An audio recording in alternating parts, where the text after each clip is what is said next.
নমস্কার, heritage highlights চ্যানেলে তোমাদের সকলকেই স্বাগত।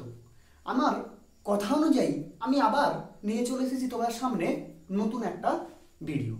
ইতিহাসের অজানা তথ্য, পাশাপাশি আমরা কি করব না, বিষয়ের নবম শ্রেণীর যে ইতিহাস বিষয় রয়েছে সেই বিষয়টির যে পুঙ্খানুপুঙ্খ বিবরণ আমি তুলে ধরবো।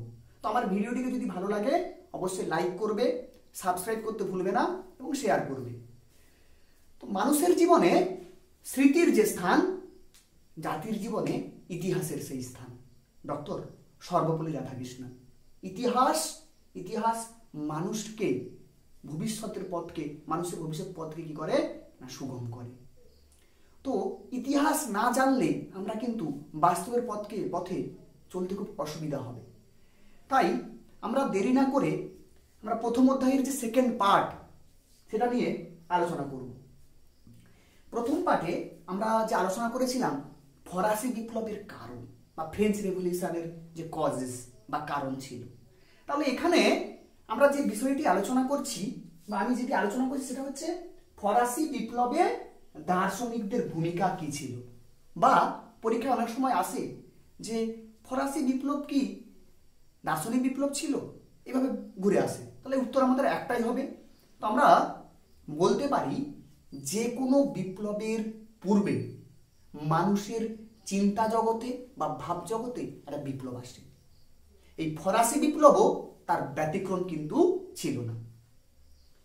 অষ্টাদশ শতকে ফ্রান্সে বেশ কিছু সাহিত্যিক, ঐতিহাসিক ও দার্শনিকদের আবির্ভাব ঘটে, যারা তাদের লেখনীর মাধ্যমে ফ্রান্সের মানুষের চিন্তা জগৎ এবং মনের জগতে একটা আলোড়ন সৃষ্টি করে।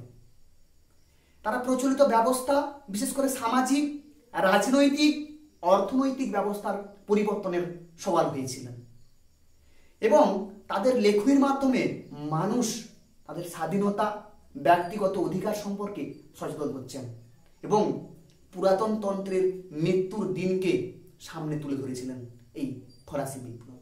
এই দার্শনিকরা কখনোই সামনে থেকে লড়াই করেন না, ওনারা লেখনীর মাধ্যমে মানুষকে উদ্বুদ্ধ করেন। তো যে সমস্ত বিশিষ্ট দার্শনিকরা এই ভূমিকা গ্রহণ করেছিলেন ওনাদের মধ্যে উল্লেখযোগ্য হচ্ছেন মন্তেস্কুর যে টাইম পিরিয়ড 1689 থেকে 1755। এই মন্তেস্কু ছিলেন একজন বিশিষ্ট আইনজীবী পেশায়। তিনি বিপ্লব বিমুখ এবং নিয়মতান্ত্রিক রাজতন্ত্রের সমর্থক ছিলেন। তিনি বেশ কিছু কাল ইংল্যান্ডে কাটিয়েছিলেন এবং সেখানকার নিয়মতান্ত্রিক রাজতন্ত্রের প্রতি তিনি একটু মুগ্ধ হয়েছিলেন। তিনি তার বিখ্যাত গ্রন্থ দ্য স্পিরিট অব লস 1748 খ্রিস্টাব্দে প্রকাশ করছেন। এই গ্রন্থে তিনি যেটা উল্লেখ করছেন সেটা হচ্ছে যে মানুষের ব্যক্তিগত অধিকারের জন্য তিনি বলছেন যে শাসন বিভাগ, আইন বিভাগ এবং বিচার বিভাগকে পৃথক করতে হবে। এর পাশাপাশি তিনি নস্যাৎ করে দিলেন রাজাদের দৈব সত্য। তারা বলতো না, আমরা দেবতাদের প্রতিভু, আমরা কারো কথা শুনবো না, ঠিক আছে, যেন সত্যিকারেই ভগবান তারা নিজেদেরকে মনে করে। তো এই অহংকারকে তিনি চূর্ণ করেছেন তার লেখনীর মাধ্যমে। আর একটা যে গ্রন্থ সেটা হচ্ছে দ্য পার্সিয়ান লেটার্স।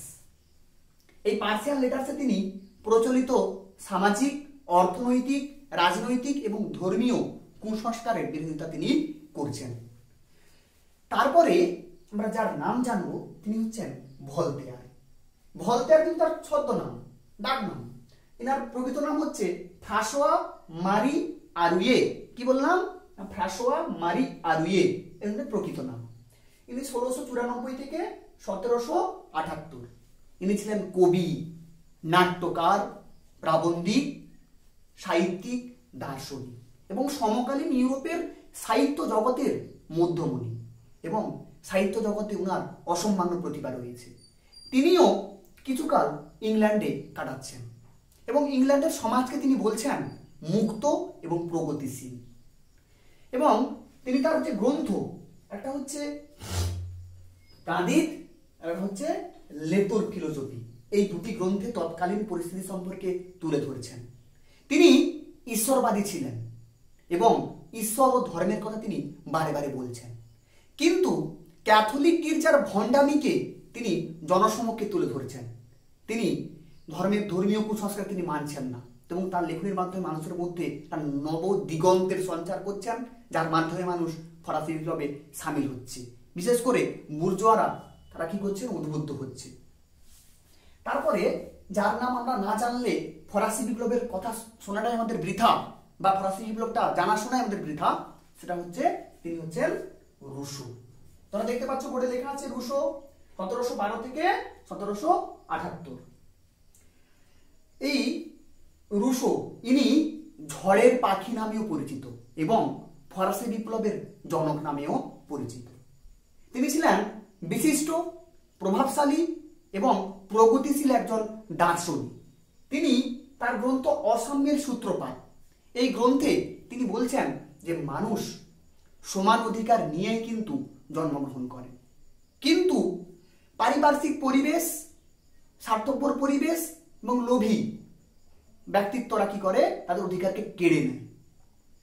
আরেকটা গ্রন্থ, তার বিশাল বিখ্যাত গ্রন্থ, সেটা হচ্ছে সামাজিক চুক্তি বা সোশ্যাল কন্ট্রাক্ট। এই গ্রন্থে তিনি বলছেন যে একদা বা এক সময় মানুষ কি করেন, মানুষ জনগণকে ইচ্ছা অনুসারে সিংহাসনে বসান, কিন্তু সেই জনগণই আবার ইচ্ছা করলে সেই রাজাকে সরিয়ে দিতে পারেন যদি রাজা সরেজারি হয়ে যায়। তাহলে তিনি বলতে চাইছেন যে জনগণই হচ্ছে শেষ কথা, শাসক বা কে শাসক হবেন বা কে রাজা হবেন, জনগণ ইচ্ছা করলে তাকে সরাতে পারে, আবার উনাকে বসাতেও পারে। তো এইভাবে তিনি মানুষের যে অধিকার, তার যে স্বাধীনতা, তাদের মধ্যে একটা তাদের চেতনাকে তিনি জাগ্রত করলেন তার লেখনের মাধ্যমে, যা বুর্জোয়া, যারা শিক্ষিত বুর্জোয়া, যারা আইনজীবী, যারা শিক্ষক, যারা অধ্যাপক, ওনাদের মধ্যে একটা পরিবর্তন আসছে। তারা কি করছে না, এই বিপ্লবকে স্বাগত জানাচ্ছে। তারপরে আমরা জানবো দিদেরো ও এলেমবার্ট। এই দিদেরো এলেমবার্ট কি করছেন না, বিভিন্ন পণ্ডিতদের সহযোগিতা নিয়ে তিনি ওনারা কি করছেন, এনসাইক্লোপিডিয়া বা বিশ্বকোষ রচনা করছেন। এখানে ওনারা কি করছেন না, প্রচলিত সামাজিক, রাজনৈতিক, অর্থনৈতিক, ধর্মীয় সংস্কারের যুক্তিগ্রাহ্য মতবাদ তুলে ধরছে, যা জনমানসে নতুন চেতনার উন্মেষের পথে আর কোনো বাধা থাকছে না। তারপরে নতুন একটা অর্থনীতিবিদ ফ্রান্সের ছড়িয়ে পড়ছে। তারা কে না, তারা হচ্ছে ফিজিওক্র্যাটস। তোমাদের 2 নম্বর পরীক্ষায় পড়ে অনেক সময় ফিজিওক্র্যাটস কারা। তো ফিজিওক্র্যাটসের যে বিখ্যাত ছিলেন অ্যাডাম স্মিথ অর্থনীতিবিদ, আরেকজন ছিলেন কুইসনে। তো ইনাদের মূল বক্তব্য হচ্ছে না, তৎকালীন ফ্রান্সে শিল্প, বাণিজ্য এগুলোর মালিকানা ছিল কাদের হাতে, রাষ্ট্রের হাতে। কিন্তু এনারা বলছেন না, রাষ্ট্রের হাতে মালিকানা থাকলে চলবে না, এখানে অবাধ বাণিজ্য করতে হবে এবং বেসরকারিকরণ করতে হবে। শিল্প বাণিজ্যের ক্ষেত্রে বেসরকারি মালিক প্রতিষ্ঠা করতে হবে, বেসরকারি মালিকের উপর তিনি জোর দিচ্ছেন। তো এদের এই মতবাদটা হচ্ছে মার্কেন্টাইল মতবাদ, পরবর্তীকালে বা ফিজিওক্র্যাটস মতবাদ নামেও কিন্তু এটা পরিচিত হচ্ছে। তো এভাবে আমরা দেখলাম না, আমরা যেটা জানি সেটা হচ্ছে না, একটা বিপ্লবের পেছনে শুধুমাত্র যে জনগণ সরাসরি চলে এলো, আন্দোলন করছে বা বিদ্রোহ করেছে তা কিন্তু নয়। এই যে তাদের মধ্যে জাগরণ, চেতনা, কারা জাগ্রত করবে? প্রশ্ন হচ্ছে কারা জাগ্রত করবে? মানুষকে নিজে থেকে জাগ্রত হয়ে যাবে?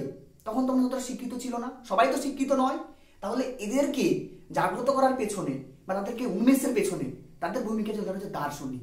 এই দার্শনিকরা কিন্তু কামান, গুলি, লাঠি, তীর, ধনুক এগুলো নিয়ে কিন্তু লড়াই করতে ময়দানে আসে না বা সামনে থাকে না, কিন্তু ওনাদের ভূমিকা অন্তরালে বা পেছনে বিশাল ভূমিকা রয়েছে। একটা লেখনী কি করেছে না, শিক্ষিত মানুষকে আন্দোলনের পথে পা বাড়িয়েছে, বিপ্লবের পথে পা বাড়িয়েছে। বিপ্লব কাকে বলে না, একটা প্রচলিত ব্যবস্থার সামগ্রিক পরিবর্তন। এনারা কি করছেন না, সামগ্রিক পরিবর্তন করছেন। সেই পরিবর্তনে যারা কর্ণধার, যারা অস্ত্রের দ্বারা নয় কলমের দ্বারা জোরকে দেখাচ্ছেন, তারা হচ্ছেন এই দার্শনিক। তাহলে আমি বোঝাতে পারলাম এই প্রশ্ন তোমাদের পরীক্ষায় পড়ে, যেটা হচ্ছে ফরাসি বিপ্লব কি দার্শনিক বিপ্লব ছিল নাকি দার্শনিকদের ভূমিকা বেশি ছিল এই বিপ্লবে? এই দুটো কোশ্চেন কিন্তু একই উত্তর হবে, তোমরা তখন এইভাবে কিন্তু লিখবে। তারপরে আমরা যেটা জানবো, তোমরা সকলেই এই অধ্যায়ে জানো, পড়লে বুঝতে পারবে, সেটা হচ্ছে যে স্টেট জেনারেলের অধিবেশন কিন্তু বসতো না ইচ্ছা করে, দরকার নেই সব, আমি তো সব ঠিক আছে। তো আমরা অনেকে আছে না, আমাদের বন্ধুরা অনেকেই আছে, দেখবে অহংকার, ও আমি জানি ও জানে না। কিন্তু এই পৃথিবীতে কেউ কিন্তু ছোট নয়, ঠিক আছে? সবার মধ্যেই ক্ষমতা রয়েছে। কেউ যদি চেষ্টা করে তাহলে সে কিন্তু ভালো জায়গায় যেতে পারে, চেষ্টার কোনো বিকল্প নেই। কিন্তু রাজা বা শাসক যিনি হচ্ছেন, তিনি অন্যদেরকে প্রাধান্য দিচ্ছেন না, যে যদি সবাই রাজার উপরে চলে যায়। ওই যে আমি বলছিলাম না উলঙ্গ রাজার কথা, সেই উলঙ্গ রাজা, রাজা যা কিছু মানুষ হচ্ছে সেই শেষ কথা, রাজার উপরে কেউ নেই। কিন্তু যদি শুভবুদ্ধি মানুষের থাকে, যদি বিচারবোধ থাকে, যদি শিক্ষা মানুষের মধ্যে থাকে, তাহলে কিন্তু সেই শাসক বা রাজার বেশি দিন কিন্তু টিকতে পারবে না। আমরা সেটা ফরাসি বিপ্লব কিন্তু প্রত্যক্ষভাবে দেখেছি। তো আমরা যেটা জানবো সেটা হচ্ছে টেনিস কোর্টের শপথ। টেনিস কোর্টের শপথ কি? 1789 খ্রিস্টাব্দের 5ই মে স্টেট জেনারেলের অধিবেশন ডাকা হয়েছে। যখনই এই স্টেট জেনারেলের অধিবেশন ডাকা হচ্ছে, তখনই প্রকাশ্যে বুর্জোয়াদের সঙ্গে যাজক ও অভিজাতদের মতভেদ প্রকাশ্যে এসে পড়ে এবং তৃতীয় সম্প্রদায়ের প্রতিনিধিরা দাবি করে যে সম্প্রদায়গত ভোটের পরিবর্তে সকলকে পৃথক পৃথক ভোটাধিকার দিতে হবে এবং পাশাপাশি কি করতে হবে না, স্টেট জেনারেলের অধিবেশনে সবাইকে বসার অনুমতি দিতে হবে। কিন্তু ষোড়শ লুই ছিল দূরদর্শী, তিনি ইচ্ছা করলে এর সমস্যার সমাধান করতে পারতেন, কিন্তু পরামর্শদাতাদের ভুল সিদ্ধান্তের জন্য তিনি কি করছেন না, এটাকে মানছেন না। তখন 1789 খ্রিস্টাব্দের 20 জুন কি করছেন না, সাধারণ জনতা, বিশেষ করে তৃতীয় সম্প্রদায়ের যারা বা তৃতীয় শ্রেণীর যারা প্রতিনিধি, তারা কি করছে না, স্টেট জেনারেলের দ্বারে এসে উপস্থিত হচ্ছেন। যখন তারা সেখানে গেছেন, দেখছেন স্টেট জেনারেলের দরজা বন্ধ রয়েছে। দরজা বন্ধ রয়েছে, ঠিক আছে, কিন্তু সেই বন্ধ দরজাকে পাহারা দেবার জন্য সৈন্যবাহিনী মোতায়েন রয়েছে। তখন এই ক্ষিপ্ত জনতা পার্শ্ববর্তী টেনিস কোর্টের মাঠে গিয়ে 1789 খ্রিস্টাব্দের 20 জুন শপথ গ্রহণ করেছিল, যেটা টেনিস কোর্টের শপথ নামে পরিচিত। এই শপথে ওনারা বলছেন, যতদিন না পর্যন্ত ফ্রান্সের জন্য একটি সংবিধান রচনা করা হচ্ছে, ততদিন এই সবার দরজা বন্ধ হবে না বা জাতীয় সভা বন্ধ করা যাবে না। আর যদি রাজা বা শাসক যদি এই অধিবেশনকে বন্ধ করার কথা বলে বা রদ করার কথা বলে, তাহলে তার বিরুদ্ধে পদক্ষেপ নেওয়া হবে। তো এটাই হচ্ছে টেনিস কোর্টের শপথ। তাহলে 1789 খ্রিস্টাব্দের 20 জুন টেনিস কোর্টের শপথ হয়েছিল। কিন্তু এই টেনিস কোর্টের শপথের ফলে তৃতীয় শ্রেণীর একটু প্রতিপত্তি বাড়ছে। এটা কিন্তু রাজা বা শাসক তারা কিন্তু ভালো চোখে নিচ্ছে না। এই শাসক কি করছেন বা রাজা কি করছেন না, তৃতীয় সম্প্রদায়ের মানুষদেরকে শায়েস্তা করার জন্য প্যারিসে সৈন্য মোতায়েন করছেন। আর পাশাপাশি তিনি কি করছেন না, পাশাপাশি তার যে অর্থমন্ত্রী নেকারকে দ্বিতীয়বার তিনি পদচ্যুত করছেন। জনপ্রিয় অর্থমন্ত্রী ছিলেন। তো পদচ্যুত করার ফলে মানুষ কি করছে, ক্ষিপ্ত হয়ে উঠছে। তার পাশাপাশি প্যাট্রিয়ট দলের নেতা, তার নাম ছিল ডেসমোলিন। এই ডেসমোলিন সে সময় কি করছে না, একটা উগ্র বক্তৃতা দিচ্ছে, যা মানুষকে আরো ক্ষিপ্ত করে তুলছে যে হ্যাঁ আমরা লড়াই করতে পারবো। তার পাশাপাশি সে সময় অনাহারে গ্রাম থেকে মানুষজন শহরের দিকে আসছে। এই গ্রামের মানুষরা যারা সাঁকুলেত কারা না, যারা চাল চুলোহীন ভবঘুরে, যারা শহর বস্তিতে ফ্রান্সের চারিদিকে ছড়িয়ে ছিটিয়ে থাকতো, রুটির জন্য আন্দোলন করতো, দাবি করতো, তারা সাঁকুলেত। এই গ্রামের মানুষরা এসে সাঁকুলেতদের সঙ্গে কি হচ্ছে না, যুক্ত হয়ে যাচ্ছে। তারাও কি করছে, একসঙ্গে যুক্ত হয়ে খাদ্যের জন্য লুটপাট শুরু করছে, দোকানপাট লুট করছে, ভয় দেখাচ্ছে। এইভাবে একটা আমরা দেখতে পাচ্ছি যে প্যারিস শহর পুরোপুরি সাধারণ মানুষের নিয়ন্ত্রণে চলে যাচ্ছে, রাজা বা শাসক নিয়ন্ত্রণ করতে পারছে না। সেই সময় একটা গুজব রটে যাচ্ছে। গুজবটা কি না, বলা হচ্ছে যে সেখানকার একটা দুর্গ ছিল, বাস্তিল দুর্গ। তোমরা নিশ্চয়ই জানো বাস্তিল দুর্গ হচ্ছে রাজতন্ত্র মানে সামন্ততন্ত্রের প্রতীক। একবারে বিনা বিচারে মানুষকে কি করা হতো, সেখানে বন্দি রাখা হতো এবং এমন এমন জায়গায় পাঠানো হতো বা মৃত্যুদণ্ড দেওয়া হতো, জানতে পারতো না। তো সেই সময় বাস্তিল দুর্গের নিয়ম নিয়ে একটা ঘটনা বলা হয়েছে। এই ঘটনা একটা গুজব বলা হয়েছে। এই গুজবে বলা হচ্ছে যে বাস্তিল দুর্গের নাকি কামান সাঁকুলেতদের মেরে দেওয়ার জন্য তাদের বস্তির দিকে ঘুরিয়ে দেওয়া হয়েছে। এর ফলে মানুষজন আরো ক্ষিপ্ত হয়েছে। তারা কি করেছে, ক্ষিপ্ত হয়ে সেখানকার যে বাস্তিল দুর্গ সেটাকে আক্রমণ করেছে এবং সেটাকে পতন ঘটাচ্ছেন 1789 খ্রিস্টাব্দের 14 জুলাই, যাকে বলা হচ্ছে বাস্তিল দুর্গের পতন। এটাকে সেদিনকে জাতীয় দিবস হিসেবে পালন করছে। কেন না, বাস্তিল দুর্গ এমন একটা দুর্গ ছিল যেটা স্বৈরাচারী সামন্ততন্ত্র ও শোষক রাজতন্ত্রের প্রতীক ছিল। বিনা বিচারে মানুষকে সেখানে গ্রেপ্তার করা হতো এবং শাস্তি দেওয়া হতো। এবং মানুষকে এমন জায়গায় পাঠানো হতো সেখান থেকে সে ফিরে আসতে পারতো না। ঠিক আছে, এরকম একটা পরিস্থিতি থেকে মানুষ কি করছে, মুক্তি পাচ্ছে, তাই তারা সেটাকে জাতীয় দিবস হিসেবে পালন করছে। কবে বললাম আমি? 1789 খ্রিস্টাব্দের 14ই জুলাই।